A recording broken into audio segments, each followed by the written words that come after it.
नमस्कार, मैं मृदुला श्रीवास्तव सी न्यूज भारत में आपका स्वागत करती हूं। वक्त हो गया है न्यूज बुलेटिन का। बुलेटिन में खबरों की शुरुआत करेंगे और जानेंगे कहां दीपावली व छठ पूजा को लेकर हुई शांति समिति की बैठक। आगे देखेंगे कहां पुलिस अधीक्षक ने बनाया त्रिस्तरीय चक्रव्यूह जो जनपद वासियों की संपूर्ण सुरक्षा करेगा। इसी क्रम में आगे जानेंगे कैसे जम्मू कश्मीर में हुए आतंकी हमले को लेकर कांग्रेसियों ने भाजपा सरकार पर साधा निशाना। ऐसी ही तमाम खबरों पर आइए विस्तार से करते हैं चर्चा। दीपावली, काली पूजा और छठ पूजा को शांतिपूर्ण ढंग से संपन्न कराने को लेकर मंगलवार यानी 18 अक्टूबर को आनंदपुर ओपी थाना परिसर में ओपी अध्यक्ष जितेंद्र कुमार की अध्यक्षता में शांति समिति की बैठक आयोजित की गई, जिसमें पूजा समिति के सदस्य और गणमान्य लोगों ने भाग लिया। बैठक को संबोधित करते हुए ओपी अध्यक्ष ने कहा कि दीपावली और काली पूजा आपसी भाईचारे और छठ अलोक आस्था का महापर्व है। दोनों पर्व को शांतिपूर्ण सौहार्दपूर्ण तरीके से मनाएं। खतरनाक घाटों पर बैरिकेडिंग की व्यवस्था करने की भी बात कही। ओपी अध्यक्ष ने उपस्थित लोगों को संबोधित करते हुए कहा कि पर्व को सभी लोग शांतिपूर्ण वातावरण में मनाने की कोशिश करें। वहीं ओपी अध्यक्ष जितेंद्र कुमार ने यह भी कहा कि पर्व को संपन्न कराने के लिए पुलिस प्रशासन कटिबद्ध रहेगा। बैठक में दक्षिणी बारने पंचायत के सरपंच आशीष रॉबिनहुड, चंद्रदेव यादव, मेराज अंसारी समेत कई लोग मौजूद रहे। बांका से सीनियर संवाददाता सरोज कुमार की रिपोर्ट। पुलिस अधीक्षक हरदोई राजेश द्विवेदी ने जानकारी देते हुए बताया कि आगामी त्योहारों को देखते हुए जनपद हरदोई में त्रिस्तरीय सुरक्षा व्यवस्था द्वारा लोगों को दिवाली मनाने में काफी राहत मिलेगी, जिसमें मिशन चक्रव्यूह के तहत जनपद के बॉर्डर एरिया पर सघन चेकिंग अभियान चलाया जाएगा। शहर के समस्त प्रवेश मार्गों पर पुलिस की पैनी नजर रहेगी। साथ ही शहर के संदिग्ध स्थानों के साथ चप्पे चप्पे पर पुलिस की नजर रहेगी और किसी भी अपराधी को उसके किसी भी मकसद में कामयाब होने नहीं दिया जाएगा। धनतेरस, दीपावली, भाई दूज को देखते हुए अभी से बाजारों में काफी रौनक दिख रही है। अगर किसी व्यापारी बंदों को ज्यादा सामान या धन कहीं ले जाना या लाना है तो उसे निःशुल्क सुरक्षा व्यवस्था भी मुहैया कराई जाएगी। आगामी 22 तारीख से उसके अगले 5 दिन तक दीपावली पर्व से संबंधित कई छोटे छोटे पर्व भी होंगे। मुख्य पर्व दीपावली का है, उसके पहले धनतेरस है, आगे भी भाई दूज, गोवर्धन पूजा वगैरह है। अभी से ही मार्केट्स में रौनक आ गई है और पब्लिक भारी संख्या में खरीदारी के लिए उमड़ रही है। इसको देखते हुए न सिर्फ शांति व्यवस्था के संबंध में, महिलाओं बच्चों की सुरक्षा के संबंध में, बल्कि जो हमारे व्यापारी बंधु हैं, सराफा बंधु हैं, उनकी सुरक्षा के लिए हम लोगों ने त्रिस्तरीय व्यवस्था बनाई है, जिसमें कि बाहर से अपराधी ना आने पाए। इसके लिए चक्रव्यूह के तहत बॉर्डर्स पर, जनपद के अंदर सेंसिटिव स्थानों पर और साथ साथ शहर के प्रत्येक एंट्री पॉइंट पर हमने पुलिस व्यवस्था बना रखी है।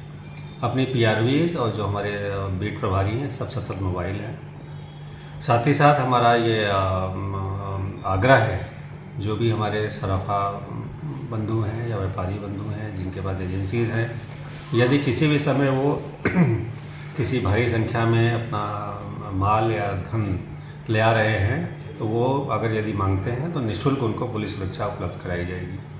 हरदोई से सीनियर संवाददाता आदित्य मिश्रा की रिपोर्ट। जम्मू कश्मीर में हुए आतंकी हमले को लेकर कांग्रेसियों ने भाजपा सरकार पर निशाना साधा है। हमले में जान गंवाने वाले कन्नौज के मजदूरों के परिजनों को 50-50 लाख की आर्थिक मदद दिलाए जाने की मांग की गई है। जम्मू कश्मीर में हुए आतंकी हमले को लेकर उत्तर प्रदेश के पूर्व जोनल प्रवक्ता और वरिष्ठ कांग्रेसी नेता विवेक नारायण मिश्रा ने भाजपा सरकार को जिम्मेदार ठहराया है और कहा है कि भाजपा के दावों को खोखला करती है ये घटनाएं। दरअसल बीती रात ही जम्मू कश्मीर में हुए आतंकी हमले में कन्नौज की ठठिया थाना क्षेत्र के ग्राम गन्ना निवासी 2 प्रवासी मजदूरों ने जान गंवाई है, जिसके बाद लोगों में काफी ज्यादा आक्रोश है। कश्मीर में शोपियां जिले में जो कन्नौज जनपद के दन्नापुरवा गांव के 2 प्रवासी मजदूर मजदूरी के लिए वहां गए थे और दिवाली में आने का वादा कर गए थे। उनकी जिस तरीके से कल रात में दुखद आतंकवादियों द्वारा हत्या कर दी गई है, ये बहुत ही दुखद है और ये बेहद कमज़ोर परिवार से मजदूर वर्ग के लोग थे। तो इनको सरकार 50-50 लाख का मुआवजा दे। और इसके साथ सबसे बड़ी बात यह है कि आज जिस तरीके से लगता है कि ये सरकार तो केवल दावों की सरकार है, जीएसटी जिस समय धारा 370 हटाई गई थी उस समय जो दावे करे गए थे, अगर वो दावे सही होते तो शायद इन दो मजदूरों की हत्या बच जाती। लेकिन सरकार ये केवल दावे करती है। सरकार के दावे सारे खोखले साबित हुए हैं, चाहे धारा 370 को लेके हो। और ये जो मजदूर मारे गए हैं ये दन्नापुरवा में झोपड़ी में रहने वाले थे। इतने आवास की योजनाएं चल रही हैं, लेकिन जिस तरीके से ये अरहर के बने हुए एक पतार के झोपड़ी के अंदर ये परिवार दोनों रहते हैं, ये भी हमारे दावों की पोल खोलती है कि आज जिस तरीके से आवासों के लेके दावे बड़े बड़े किए जा रहे हैं, इतने लाख इतने करोड़ रोज़ सरकार आंकड़े अखबार में छपवाती है, लेकिन उसकी ज़मीनी हकीकत जाके मालूम पड़ती है इन मजदूरों के घर। सरकार को चाहिए कि वो एक श्वेत पत्र जारी करे और सरकार ने जो दावे किए थे उन दावों को बताए, सार्वजनिक करे कि उन दावों का क्या हुआ। खास तौर से आतंकवाद रुकने के लिए इस सरकार में लगता है कि निर्दोषों की जान की कोई कीमत नहीं है, और शायद सरकार के पास कहिए कोई आंकड़े भी ना हो। जैसे कोरोना काल में प्रवासी मजदूर कितने मारे गए, संसद में कह दिया गया हमारे पास कोई आंकड़े नहीं है। तो आज सरकार श्वेत पत्र जारी करे और बताए कि 370 धारा लागू होने के बाद से वहाँ से आतंकवादी घटनाओं में कितनी कमी आई है, ताकि आम जनता को मालूम हो सके कि इसका क्या फ़ायदा हुआ है। आज जिस तरीके से निर्दोषों की जान जा रही है, आतंकवादियों द्वारा जिस तरीके से निर्दोषों को मारा जा रहा है, वो अत्यंत दुखद है। और ये मूक सरकार है जो केवल दावे करती है, लेकिन असल में सरकार कुछ नहीं कर रही है। ये बिल्कुल आज इन दो मजदूरों की मौत से साबित हो गया है कि किस तरीके से मजदूर भी वहाँ पे सुरक्षित नहीं है। कन्नौज से सीनियर संवाददाता सीबू सैनी की रिपोर्ट। संभल जिलाधिकारी मनीष बंसल ने तहसील गिन्नौर विकासखंड रजपुरा के ग्राम मोलनपुर डांडा में हरिबाबा बांध धाम आश्रम के पास गंगा में जंगल में बन रहे गौ अभयारण्य का स्थलीय निरीक्षण किया, जिसमें जिलाधिकारी ने अभयारण्य के फेसिंग के लिए RED विभाग को निर्देशित करते हुए कहा कि 1 माह के अंतर्गत फेसिंग का कार्य 100% किया जाए और गुणवत्ता का विशेष ध्यान रखा जाए। जिलाधिकारी ने DC मनरेगा को निर्देशित करते हुए कहा कि मनरेगा के अंतर्गत अभयारण्य के अंतर्गत आने वाले मार्गों को सही करवाया जाए। उप जिलाधिकारी गुन्नौर को निर्देशित करते हुए कहा कि सजरी को गूगल मैप पर ट्रेसिंग किया जाए और भूमि की पैमाइश भी की जाए, और उप जिलाधिकारी को निर्देशित करते हुए कहा कि मार्गों के दोनों ओर ट्रेचिंग का कार्य 100% कराना सुनिश्चित करें। इस अवसर पर मुख्य विकास अधिकारी कमलेश सचान, मुख्य पशु चिकित्सा अधिकारी डॉक्टर मुन्ना लाल यादव समेत कई लोग उपस्थित रहे। संभल से सीनियर संवाददाता जगतपाल सिंह की रिपोर्ट। आजमगढ़ शहर कोतवाली क्षेत्र में अक्टूबर में ही हुए 12 वफात जुलूस के दौरान कुछ युवकों के द्वारा देश विरोधी नारा लगाने का वीडियो वायरल हुआ था, जिस पर पुलिस अधीक्षक अनुराग आर्य ने स्वयं संज्ञान लिया था। अब इस मामले में 4 आरोपियों को गिरफ्तार कर लिया गया है, जिनका नाम अजमत है और नूर आलम है, तीसरा नाम सलमान है और चौथा नाम रिजवान है, जिन्हें थाना कोतवाली पुलिस टीम द्वारा गिरफ्तार करके जेल भेज दिया गया है। आजमगढ़ से सीनियर संवाददाता हिमांशु वर्मा की रिपोर्ट।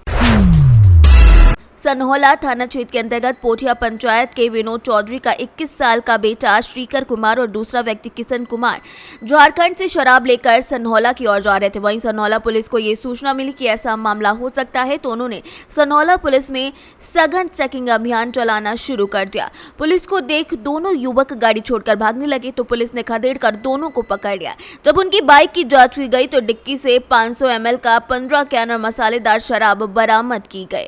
इसके बाद पुलिस ने उन दोनों को गिरफ्तार कर लिया। बाद में जब पत्रकार ने पूछा कि आखिर ऐसा क्यों किया, तो शराब में पकड़ी गए कारोबारियों ने बड़ी धमकी के लहजे में कहा कि पहले जेल से छूट कर आने दो, तब बताते हैं। बहरहाल सनहौला थाना अध्यक्ष राकेश कुमार ने अपनी प्रक्रिया पूरी करके उन्हें न्यायिक हिरासत में भेज दिया है। पुलिस प्रशासन अधिकारी और पुलिस प्रशासन से जो उम्मीद सनहौला क्षेत्र की जनता को है, कहीं न कहीं वो विफल अब दिख रही है। भागलपुर से सीनियर संवाददाता राहुल कुमार सिंह की रिपोर्ट। भागलपुर आम जनता पार्टी राष्ट्रीय द्वारा नगर निकाय चुनाव में अति पिछड़ा वर्ग को पुनः 20% सीट आरक्षित कर चुनाव कराने की मांग को लेकर भागलपुर जिला मुख्यालय पर एक दिवसीय धरने का आयोजन किया गया। धरने में आए लोगों को संबोधित करते हुए बिहार प्रदेश महासचिव अलका वर्मा ने कहा कि आज जिस तरीके से नगर निकाय चुनाव में अति पिछड़ा वर्ग को दिए गए 20% आरक्षण को छीन लिया गया है, उससे अति पिछड़ा समाज में काफी आक्रोश है। उन्होंने बिहार सरकार से कानूनी प्रक्रिया को पूरी करने की जल्द से जल्द मांग की है ताकि अति पिछड़ा वर्ग को नगर निकाय में राजनीतिक भागीदारी प्राप्त हो सके। आज हम लोग एक दिवसीय धरना पर बैठे हुए हैं।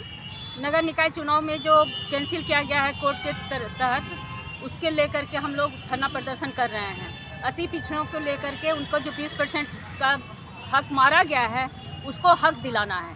सरकार से हम लोग यही मांग करने के लिए बैठे हैं और आम जनता पार्टी राष्ट्रीय इसके लिए सब कुछ करने के लिए तैयार है। आज हम लोग धरना पर एक दिवसीय पूरे 3800 जिले में हम लोग धरना प्रदर्शन कर रहे हैं और इसके बाद भी अगर बात नहीं होती है तो उसके आगे फिर हम लोग करेंगे।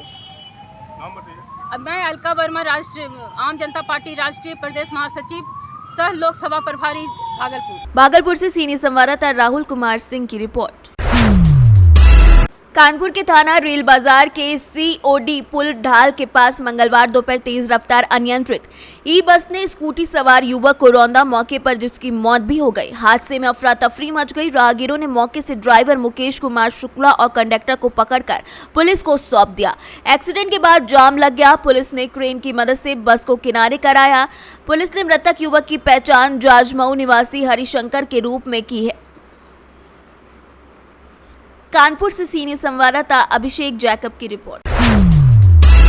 शामली में तालाब के अंदर जहरीला और दूषित पानी के छोड़े जाने से हजारों मछलियों की मौत हो गई।